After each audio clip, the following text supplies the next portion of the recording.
prior to a clearance sale, what's actually involved and what are the benefits to your vendor in a clearance sale? Yeah, Phil, a few things involved with leading up the clearance sale, like helping the vendors get it into the sort of right order, and, looking at, the layout of the place is probably an important thing. With COVID-19 restrictions now, we've got to sort of spread it out a lot more. I noticed on today there's a lot of good signage and people were adhering to that, and of course you had the security guards there. I thought that was a great idea. So and everyone was happy to do all that. Yeah, it takes the heat off us too. Having security guards there. Yeah. Signing people in is probably a bit of a hassle at the moment. It probably slows down the process of people getting into the sale, but other than that, it's not too bad. We're sort of moving into times of technology now where people are opting not to have a clearance sale. Think about having a clearance sale because it'll benefit, you get your marketing and advertising spread out across sort of the state a bit, can attract some big time buyers. So there's still a lot of competition there, and I think there's still a lot of interest.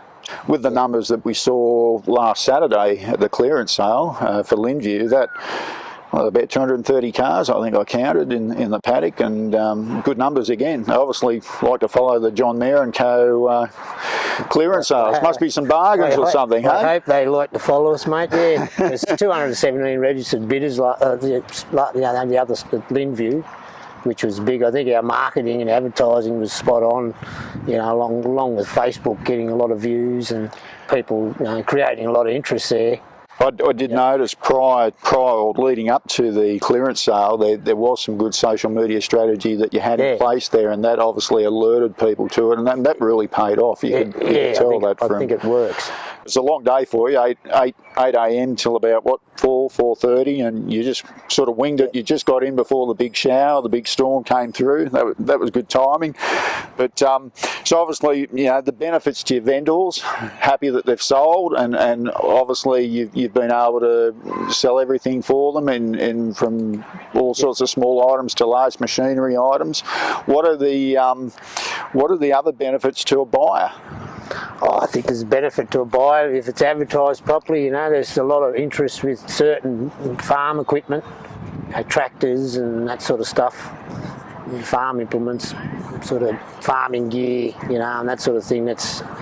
There's still a lot of big interest there for second-hand farm equipment. As a lot of people, I was amazed at that. A lot of people don't want to buy the new stuff, so little hobby farmers and small farmers sort of suits them. A couple of things there, like there's an 83 Honda that was still all complete and going, made $1,000, which was pretty big. There's a sort of similar 80s, probably early 80s caravan made 4,100. Yeah. Tractor there, the largest tractor 4,000. Conochet seeder, a little seeder there, 7,000. And there's a little massey Ferguson tractor with a bucket on it, made 5,700. So there's a bit of money there for second-hand farm equipment, and antiques and collectibles too. Yeah. That sort of thing. Well, pretty big smiles for your vendors. I noticed they were pretty happy at the end of the day, so job well done. And as we always say, the buyers are there with John Mair and Co. And we'll look forward to probably having a similar chat to your next clearance sale or your next sale coming up. And just on a short note there, I have noticed you've got some good runs on the board lately. Have you had some good activity, buyer activity and recent sales coming through your books there? So well done. It's been a bit of a turnaround after the drought, but I think we've still got a long way to go yet in drought terms.